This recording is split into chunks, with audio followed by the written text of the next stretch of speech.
대림절 세 번째 주일, 예수를 만난 자들이라는 제목을 가지고 여러분과 말씀을 나누기 원합니다. 성탄절을 기다리게 되면서 우리에는 설레임도 있고 또 기대도 있는 것 같습니다. 어린아이들만큼 성탄절을 기다리는 아이들은 없겠죠. 그죠? 성탄절을 통해 정말 산타클로스 할아버지가 오실까? 그리고 할아버지는 내가 원하는 선물을 주실까? 뭐 이런 기대감들이 있겠죠.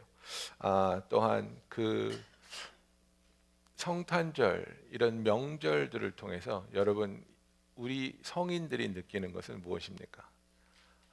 우리가 감추려고 하고 또 우리가 뒤돌아보지 않으려고 하는 가족 간의 아픔이나 또 건강하지 못한 모습들이 이런 명절 때 가장 많이 두드러지게 드러납니다. 그죠? 왜냐하면 이런 때에는 우리가 행복해야 된다는 그런 강박관념이 있는 것 같아요. 이게 행복한 계절이 아닌가? 기뻐해야 하고 즐거워해야 하고 정말 서로를 바라보며 사랑하는 마음이 넘쳐야 되는 그런 시간이라는 그런 마음이 있는데 그런 계절을 통해서 사랑이 전해지지 않고 그런 계절인데도 불구하고 서로 간의 냉전이 계속된다면 우리 가정에는 아직도 이런 아픔이 있구나. 우리 가정은 우리가 감추려고 하고 돌아보지 않으려고 했던 이런 문제들이 아직도 있구나. 그러면서 오히려 이런 그 홀리데이 시즌에 더 우리가 우울해지고 또 낙심할 수도 있겠지요. 대림절이라는 것은 우리가 4주 동안 예수님이 오실 그 성탄절을 기다리는 마음을 잡아주는 그 시간들입니다. 하루하루를 우리가 기도하면서 하루하루를 하나님께서 우리에게 메시아를 보내주신 것을 다시 한번 기억하면서 나에게 찾아오신 예수님을 더욱더 뜨겁게 만나고 사랑하기 원하는 그 마음이 준비되는 시간입니다. 성경을 보면 많은 사람들이 예수 그리스도를 만났습니다. 많은 사람들이 예수 그리스도를 만나기를 고대했고 또 만날 수 있었던 정말 선택받은 특별한 삶을 산 사람들이 있었습니다. 시몬이라는 사람이 있었습니다. 시몬은 예수님이 하나님께로 돌아가지 않았음에도 불구하고 성령 충만한 삶을 산 아주 특별한 사람이었습니다. 그런데 하나님께서 성령을 통해 그에게 뭐라고 말씀하셨냐면 네가 그리스도를 보기 전에는 죽지 아니하리라는 약속을 받았습니다. 그래서 정말 그는 한평생을 예수를 기다리면서 살았습니다. 왜?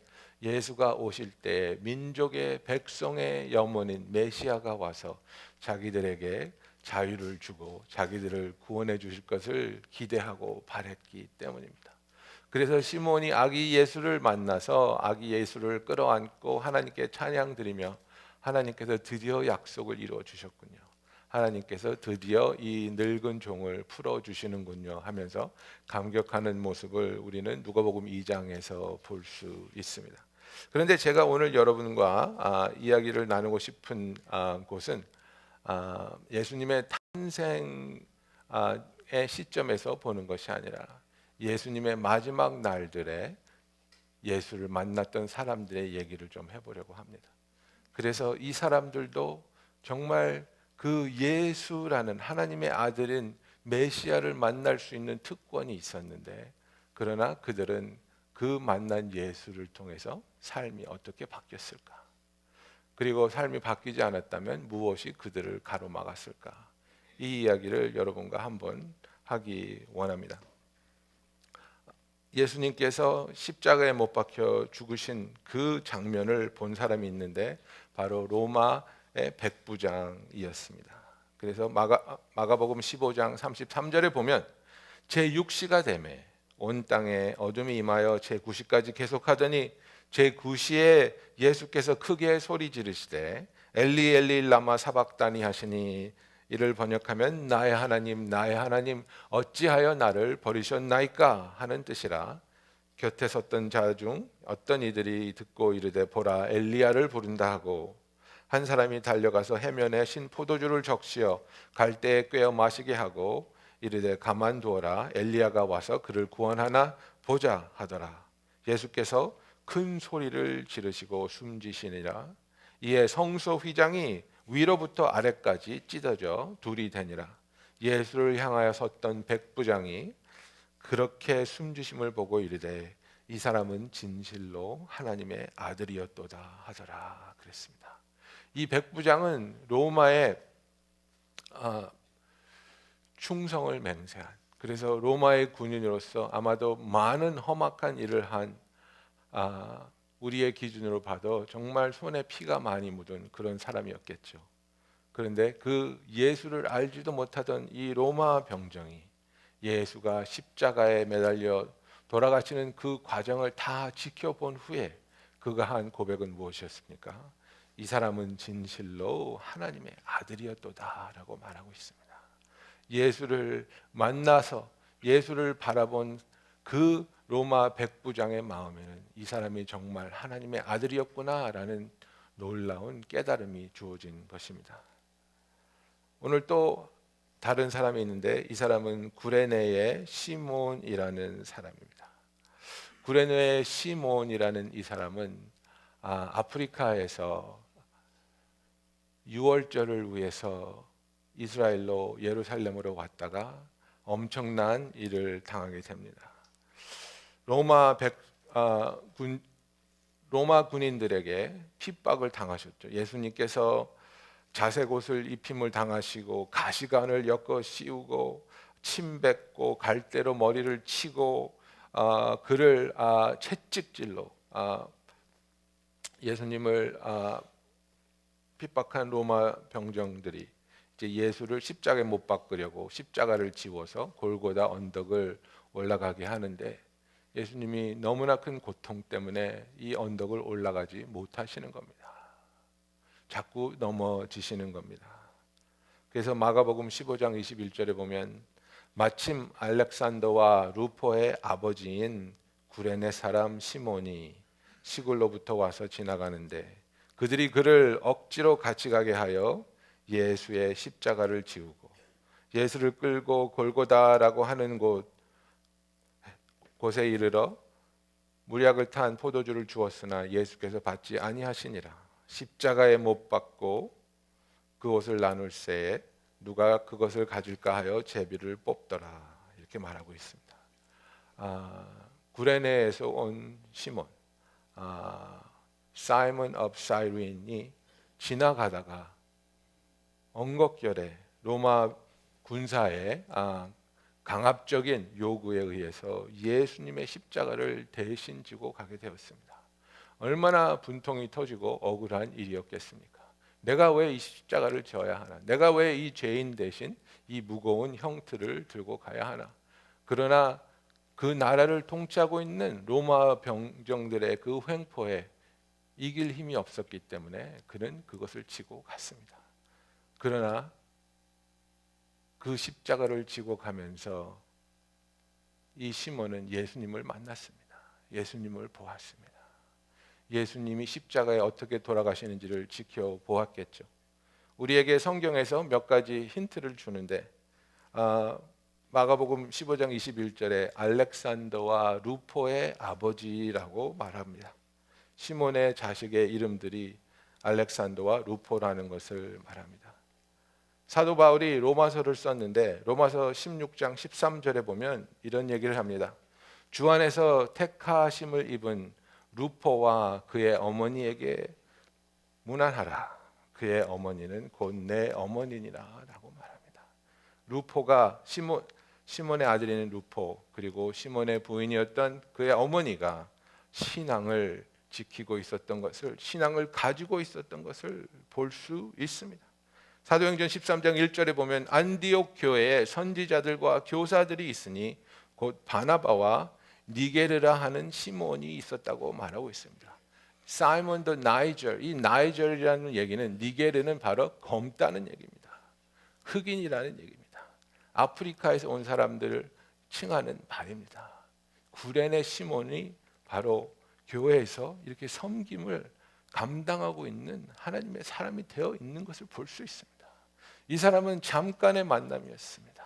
잠깐의 만남을 통해 예수의 십자가를 대신 지고 갔지만 그 순간에 만난 예수님을 통해 그는 백부장처럼 예수님이 하나님의 아들인 것을 깨닫고 그의 삶이 변화되어 그의 부인과 그의 아들까지도 하나님의 복음을 통해 변화된 것을 우리는 볼 수 있습니다.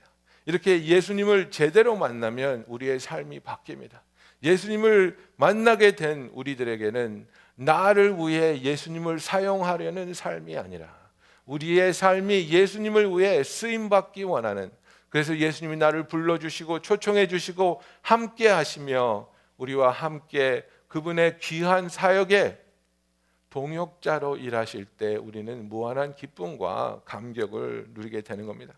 그러나 오늘 제가 여러분과 초점을 맞추고 싶은 사람들은 이 사람들이 아니라 안나스와 헤롯과 빌라도라는 이 세 명의 사람들입니다. 이 사람들도 예수님을 만났습니다. 그리고 이 사람들의 삶이 예수를 만났음에도 불구하고 전혀 변하지 않은 것을 우리는 오늘 볼 것입니다. 요한복음 18장 12절에 보면 예수를 이제 제사장의 사람들과 로마 병정들을 통해 붙잡아 왔습니다. 그 이스라엘에서 안나스가 가장 막강한 권력을 가진 사람들의 대제사장이었습니다. 그래서 12절에 보면은 이에 군대와 천부장과 유대인의 아랫사람들이 예수를 잡아 결박하여 먼저 안나스에게 끌고 가니 안나스는 그 해의 대제사장인 가야바의 장인이라. 가야바는 유대인들에게 한 사람이 백성을 위하여 죽는 것이 유익하다고 권고하던 자로라. 대제사장이 예수에게 그의 제자들과 그의 교훈에 대하여 물으니 예수께서 대답하시되 내가 드러내놓고 세상에 말하였노라. 모든 유대인이 모이는 회당과 성전에서 항상 가르쳤고 은밀하게는 아무 말도 말하지 아니하였거늘 어찌하여 내게 묻느냐. 내가 무슨 말을 하였는지 들은 자들에게 물어보라. 그들이 내가 하던 말을 아느니라. 이 말씀을 하심에 곁에 섰던 아랫사람 하나가 손으로 예수를 쳐 이르되 내가 대제사장에게 이같이 대답하느냐 하니 예수께서 대답하시되 내가 말을 잘못하였으면 그 잘못한 것을 증언하라. 바른 말을 하였으면 내가 어찌하여 나를 치느냐 하시더라. 안나스가 결박한 그대로 예수를 대제사장 가야바에게 보내니라 그랬습니다. 그래서 안나스는 자기가 가진 권력을 위협하는 존재가 된 예수를 죽이려고 오래전부터 마음 먹었습니다. 그래서 사람들이 존경하는 예수를 드러내고 보는 앞에서 핍박하거나 공격하지 못하고 어두운 밤에 사람을 보내서 예수를 붙잡아 옵니다. 그리고 예수에게 거짓 증거로 그가 죽임을 당해야 할 만한 이유를 씌우느라고 예수를 신문하고 심판하기 시작합니다. 안나스는 대제사장으로 자기의 사위를 로마 제국이 인정하는 대제사장으로 삼을 수 있는 정도로 능력과 재력이 있는 사람이었습니다. 교계에도 힘을 대고 로마에게도 힘을 대어서 어느 때나 자기 뜻대로 원하는 일을 이룰 수 있는 사람이었습니다. 성전에서 거둬들이는 세금을 마음대로 사용하였고 자기의 그 권력과 부는 날로 날로 쌓아져가는 그런 사람이었습니다. 안나스야말로 예수를 가장 간절하게 죽이기 원하는 중심 인물이었습니다. 왜 그랬습니까? 자기의 권력이 그에겐 너무 소중했기 때문입니다. 자기의 권력을 통해 사람들을 휘두르고 자기의 권력을 통해 자기가 원하는 일을 할 수 있었던 사람이었는데 예수가 나타남으로 자기를 향하던 존경심과 충성심이 흔들리는 것을 보고 그는 견딜 수 없었습니다. 그래서 그가 메시아라 할지라도 그가 기적을 행하는 자라 할지라도 그가 랍비로서 놀라움을 가르침을 갖고 있는 자라 할지라도 예수는 더 이상 이 세상에 존재하면 되지 않는 인물이 되어버린 것입니다. 여러분, 우리가 권력에 이 세상의 재력에 눈이 멀게 되면 하나님께서 나에게 허락하신 것들이 왜 주어졌는지를 망각하게 됩니다. 그것이 마치 나를 위해서 주어진 것처럼, 허락된 것처럼 착각할 수 있습니다. 예수님께서는 마태복음 28장에 온 하늘과 땅의 권세가 자기에게 주어졌다고 고백합니다. 그런데 여러분, 예수님께서 그 권세를 통해서 자기 자신을 편하게 하고 자기 자신이 대접받기 위해서 사용하신 것을 우리는 성경에서 찾아보지 못합니다. 그 권세를 통해 예수님은 하늘나라의 복음을 전하고 약한 자들을 지켜주며 우는 자들에게, 병든 자들에게 구원과 치유의 손길을 베푸신 것이 예수님입니다. 여러분, 우리가 삶을 살면 조금씩 재산도 축적할 수 있고 또 권력도 생길 수 있습니다. 그죠? 아무도 내 말을 듣지 않는 사람이었는데 저도 이제는 두 아이의 아버지가 돼서 아직까지는 제 아들들이 제 말을 듣습니다. 그런 권력이 있습니다. 이게 얼마나 더 지속될지 모르겠는데 아직은 아들들 위해 권력으로 내가 장악하고 있는 그런 사람입니다.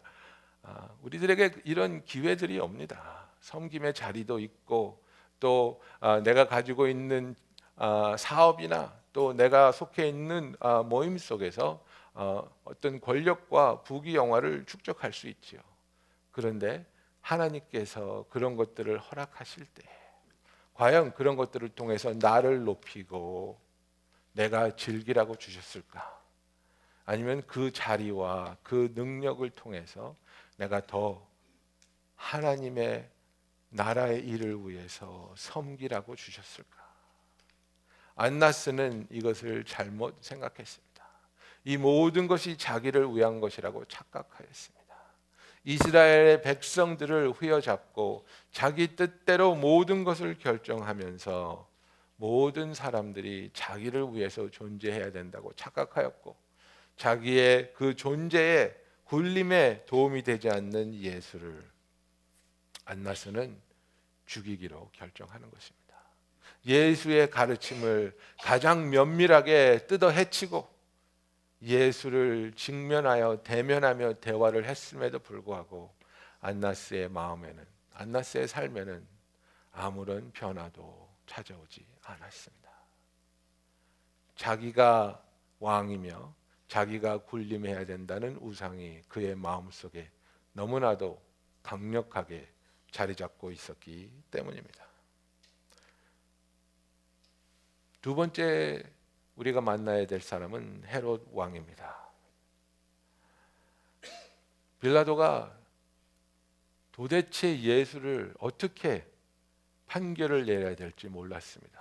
아무리 얘기해봐도 십자가에 못 박혀 죽을 죄를 지은 사람이 아니었습니다. 무죄였습니다. 거짓으로 증거를 대는 사람들을 빌라도는 알았습니다. 그래서 이 사람을 풀어줘야 되는데 이스라엘의 권력 잡은 자들의 반발이 너무나 강력해서 고민이 되었습니다. 그래서 예수를 헤롯 왕에게 보냅니다. 네가 통치하는 지역에서 왔으니까 너의 문제다. 네가 판단해봐라. 그리고 헤롯에게 보냈습니다. 누가서 23장 8절에 보면 헤롯이 예수를 보고 매우 기뻐하니 이는 그의 소문을 들었으므로 보고자 한지 오래였고 또한 무엇이나 이적 행하심을 볼까 바랐던 영고로라. 여러 말로 물으나 아무 말도 대답하지 아니하시니 그랬습니다. 여러분, 헤롯은 자기 만족을 위해서, 쾌락을 위해서 산 사람입니다. 쾌락을 위해서 어떤 죄도 서슴없이 저질렀고 사람들이 손가락질해도 상관하지 않고 자기의 쾌락만을 추구하면서 살았던 분봉왕이었습니다. 그러던 헤롯이 예수에 대한 소문을 듣습니다. 그가 특별한 사람이라는 얘기를 들었습니다. 그가 기적을 행할 수 있는 사람이라는 이야기를 들었습니다. 그래서 예수를 한번 만나보자 그랬는데 기회가 생겨서 만날 수 있음을 인해 매우 기뻐했다 그랬습니다. 내가 드디어 이 예수라는 작자를 만나는구나. 예수를 만나게 될 때 그가 어떤 기적을 행할 수 있을까? 그가 물을 술로 바꿔줄까? 그가 나에게 오병이어의 기적을 베풀어 줄까? 그가 병든 사람을 내 앞에서 고쳐줄까? 정말 얼마나 멋지고 신나고 재미있는 일이 일어날까? 흥분한 헤롯은 예수가 오는 것을 너무 기뻐하면서 나에게 뭐 좀 보여달라고, 네가 정말 사람들이 말하는 그런 능력을 가진 자냐고 질문을 해대지만 예수님은 아무 말도 대답하지 아니하셨다고 하였습니다. 예수가 누구신지를 알기 위해서 예수를 만난 것이 아니라 자기의 호기심과 쾌락을 향한 자기의 갈증을 해결하기 위해 예수를 사용하려고 했던 헤롯에게 예수님은 아무 말도 대답하지 않으셨습니다. 많은 사람들이 자기가 예수를 만나려고 했지만 예수님이 응답하지 않는다고 푸념할 때가 있습니다. 내가 기도도 많이 했는데 예수라는 사람이 나에게 그 기도에 응답하지 않았다고 하는 사람들도 있습니다. 그러나 우리가 조금만 더 대화를 해보면 우리가 얼마나 이기적인 생각과 이기적인 모습으로 예수를 찾았는지, 예수를 만나려고 했는지 드러날 때가 많이 있습니다. 나의 호기심을 위해서, 나의 쾌락을 추구하는 데 있어서 도움이 될까? 내가 원하는 것을 예수를 통해 얻어볼 수 있지 않을까? 내가 할 수 없는 것을 예수를 의지하면 그의 능력을 빌어서 이루어지지 않을까? 내가 이룰 수 없는 것을 나보다 더 높은 이의 능력을 통해 이루고자 하는 마음이 바로 샤머니즘입니다, 여러분. 거기 그 대상이 누가 됐든지 상관없습니다. 그 대상이 소나무가 됐던, 부처가 됐던, 하나님이 됐던, 나의 목적을 이루기 위해서 나보다 강력한 이의 능력을 빌고자 하는 것은 신앙이 아닙니다. 샤머니즘입니다. 예수님은 그런 바람에 응답하지 않으십니다. 예수님께서는 분명히 말씀하셨습니다. 너희가 나를 따르려고 하느냐? 너희가 나의 제자가 되려고 하느냐? 너 자신을 부인하고 매일 십자가를 지고 나를 따르라고 말씀하십니다. 자신을 부인하라는 것이 무엇입니까? 내가 가지고 있는 인간적인 생각, 인간적인 바램들, 이것이 있으면 더 행복해지겠지. 이것이 있으면 나의 삶이 더 윤택해지겠지. 예수 말고 다른 것을 통해 평안해지고 예수 말고 다른 것을 통해 행복해질 수 있다고 생각되는 그 모든 것을 예수님께서는 내려놓으라고 하시는 겁니다. 여러분, 착각하지 마십시다. 여러분, 우리가 직장에서 승진되면 행복해질 거라고 믿고 계십니까? 결혼하지 못해서 결혼하게 되면 행복할 거라고 생각하십니까? 내게 없는 것이 생기면 행복해질 거라고 착각하십니까? 절대 그렇지 않습니다. 예수 그리스도가 나와 함께 계실 때 우리는 어떤 상황에서도 기뻐하고 행복할 수 있게 하나님께서 우리를 하나님과의 관계를 통해 행복해질 수 있는 피조물로 만들어 주셨다는 사실입니다. 이 사실을 잊으면 안 됩니다. 내가 이것이 없어서 불행한 것 같아. 내가 이 학교에 들어가지 못해서 불행한 것 같아. 마귀가 주는 거짓말이고 눈속임입니다. 그것을 얻을지라도 행복하지 않습니다. 잠깐은 기쁘겠죠. 그러나 그것이 우리의 삶에서 우리를 영원하게 만족시켜 줄 수 없습니다. 헤롯은 예수를 사용하려고 했는데 자기의 호기심을, 자기의 궁금함을, 그리고 자기가 원하는 쾌락을 더욱더 강렬하게 해줄까 기대를 했었는데 예수님이 아무런 대답하지 않습니다. 그랬더니 어떻게 합니까? 헤롯이 그 군인들과 함께 예수를 업신여기며 희롱하고 빛난 옷을 입혀 빌라도에게 도로 보내니 그랬습니다. 예수를 조롱하는 겁니다. 너도 별거 아니구나. 너한테 기대해 봤는데 다른 사람들과 별거 아니구나. 내가 너를 도와줄게. 내가 너를 더 빛나게 해줄게. 너는 나에게 아무런 사용 가치가 없는 존재구나. 그날로 헤롯과 빌라도는 아주 좋은 친구가 됐다 그랬습니다. 서로 원수지간이었는데 예수를 잘못 알고 예수를 잘못 만난 이 두 사람은 이날로 친구가 됩니다. 연분을 쌓게 됩니다. 얼마나 안타까운 일인지 모르겠습니다. 우리의 삶에 있어서 여러분, 잘못된 신앙생활의 첫걸음은 바로 이것입니다. 예수를 사용하려는 것. 저와 여러분은 예수를 사용하려고 하고 있습니까? 아니면 예수에게 쓰임 받기 위해 우리의 자신을 내어 드리고 있습니까? 하나님께서 이사야 선지에게 부름을 주실 때 그랬습니다. 우리가 누구를 보낼까? 누가 우리를 위해서 이 일을 할까? 그때 이사야 선지자가 대답합니다. 주여, 내가 여기 있사오니 나를 보내소서. 이스라엘 선지자가 하나님으로부터 받은 부르심은 영광의 길이 아니었습니다. 기쁨의 길이 아니었습니다. 오히려 백성들이 하나님의 심판에 대하여 듣게 하고, 오히려 백성들의 그 마음에 하나님의 분노와 하나님의 심판이 임하게 하는 너무나도 가슴 아프고 두려운 사역이었습니다. 그러나 이사야는 하나님, 나를 쓰기 원하신다면 내 자신을 하나님께 드립니다. 나를 사용하여 주시옵소서. 하나님의 나라를 위해서, 하나님의 복음을 위해서, 하나님의 뜻을 위해서, 하나님의 지혜를 통해, 하나님의 능력을 통해 나를 사용하여 주시옵소서. 하나님을 위해 기꺼이 쓰임 받을 수 있는 저와 여러분이 되기를 예수님의 이름으로 축원합니다. 세 번째, 예수를 만났지만 변화하지 못한 사람은 빌라도입니다. 정말 마음에 갈등이 있고 고민이 있었던 사람이 빌라도였습니다. 요한복음 18장 33절에 보면 그렇습니다. 빌라도가 다시 관정에 들어가 예수를 불러 이르되 내가 유대인의 왕이냐?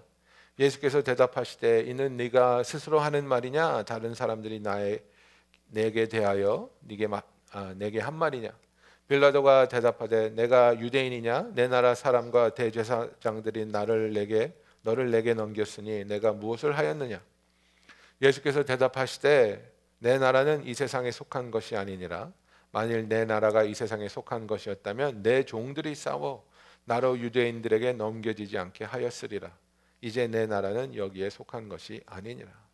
빌라도가 이르되 그러면 내가 왕이 아니냐? 예수께서 대답하시되 내 말과 같이 내가 왕이니라. 내가 이를 위하여 태어났으며 이를 위하여 세상에 왔나니 곧 진리에 대하여 증언함이로다.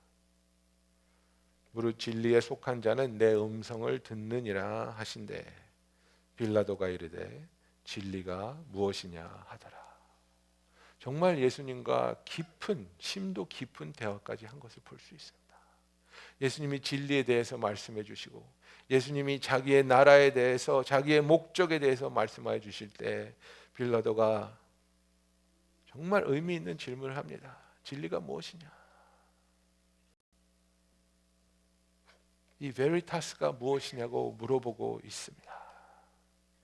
그리고 나서 유대인들에게 나가서 말합니다. 나는 그에게서 아무 죄도 찾지 못하였느니라. 그렇기 때문에 6월절에 한 사람을 놓아주는 전례를 통해서 내가 이 사람을 놓아주기를 원한다고 말합니다. 그러나 백성들은 예수 대신 바라바라고 하는 강도를 놓아달라고 외치기 시작합니다.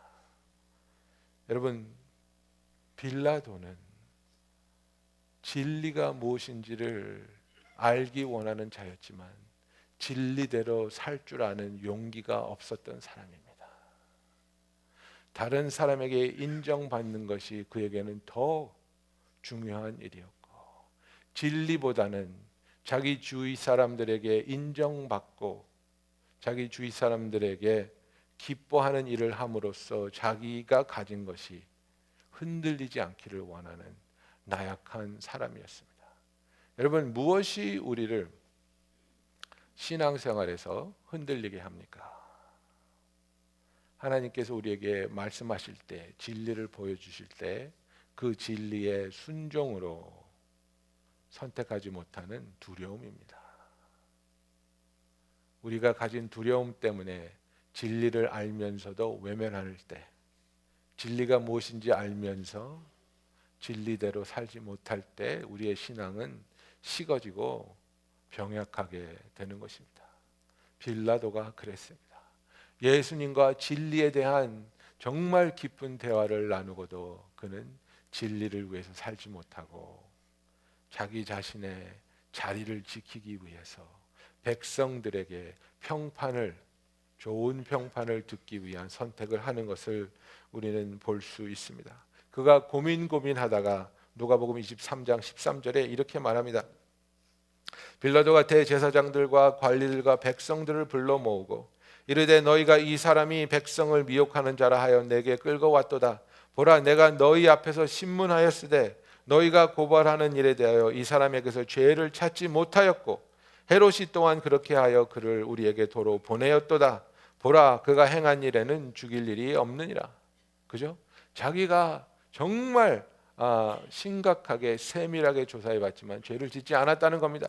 헤롯에게도 보냈는데 헤롯도 이 사람에게서는 아무것도 얻을 수도 없고 발견하지 못했다고 돌려보냈다고 말하는 겁니다.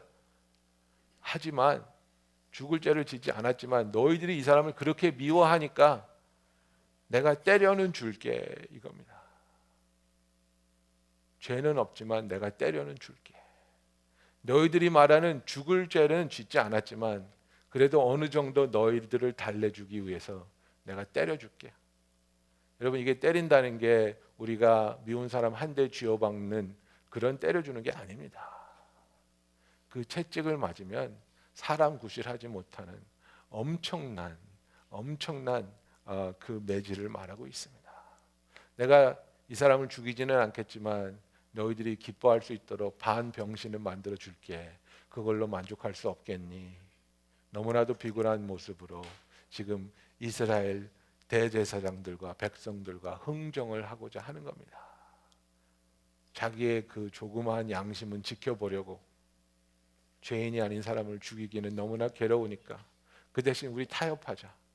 내가 병신을 만들어 줄게. 죽이지는 말자. 무리가 일제히 소리질러 이르되 이 사람을 없이 하고 바라바를 우리에게 놓아 주소서 하니 이 바라바는 성중에 일어난 밀란과 살인으로 말미암아 옥에 갇힌 자라라. 빌라도는 예수를 놓고자 하여 다시 그들에게 말하되 그들은 소리질러 이르되 그를 십자가에 못 박게 하소서 하는지라. 빌라도가 세 번째 말하되 이 사람이 무슨 악한 일을 하였느냐? 나는 그에게서 죽일 죄를 찾지 못하였나니 때려서 놓으리라 하니 그들이 큰 소리로 재촉하여 십자가에 못 박기를 구하니 그들의 소리가 이긴지라. 이에 빌라도가 그들이 구하는 대로 하기를 언도하고 그들이 요구하는 자 밀란과 살인으로 말미암아 옥에 갇힌 자를 놓아주고 예수는 넘겨주어 그들의 뜻대로 하게 하니라 그랬습니다. 빌라도는 예수를 죽이기를 원치 않았습니다. 정말 자기가 할 수 있는 한도 안에서, 용기 안에서 예수를 살려보려고 애를 썼습니다. 22절에 빌라도가 세 번째 말하되 이 사람이 무슨 악한 일을 하였느냐? 나는 그에게서 죽일 죄를 찾지 못하였나니 때려서 놓으리라 말하고 있습니다. 제발 여기서 그만하자. 때려줄게. 그만하자. 23절이 바로 우리가 오늘 마음에 새겨야 할 말씀입니다. 그들이 큰 소리로 재촉하여 십자가에 못 박기를 구하니 그들의 소리가 이긴지라 그랬습니다. 저와 여러분의 마음속에는 늘 두 가지의 소리가 울려 퍼지고 있습니다. 성령님이 우리에게 말씀해 주시는 진리의 소리가 있고 마귀가 우리 육신이 외쳐대는 육신의 소리가 있습니다. 너 그거 얻지 못하면 죽어. 너 그거 복수하지 못하면 원통해서 어떻게 살래? 사람들이 너를 인정해 주지 않으면 네가 부끄러워서 어떻게 얼굴을 들래? 성령의 진리의 음성이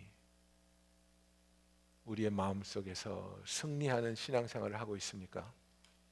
아니면 이 세상의 목소리가 성령의 목소리를 이기는, 그래서 진리가 덮어지는 너무나도 슬프고 비극적인 신앙생활을 우리는 하고 있습니까? 빌라도는 진리를 추구하였지만, 빌라도는 자기 나름대로 예수를 구해보려고 노력했지만 결국은 큰 소리로 재촉하여 예수를 십자가에 못 박기를 구하는 대중의 목소리에 빌라도는 굴복하였습니다. 여러분, 우리가 성경을 읽으면 특히 요한계시록에 보면 귀 있는 자는 들을지어다 라는 말이 계속 나옵니다. 저와 여러분은 과연 하나님의 음성을 들을 귀가 있는지요?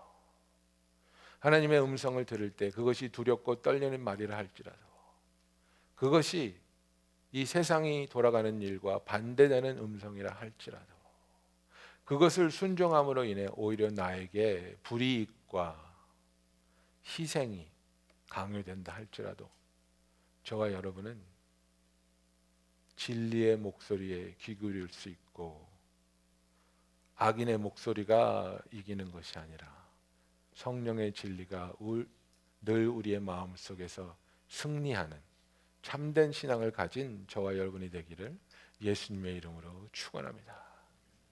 여러분, 우리가 여러 모습의 사람들을 보았습니다. 오늘 시몬을 보고 구레네의 시몬을 만났고 로마의 백부장을 만났습니다.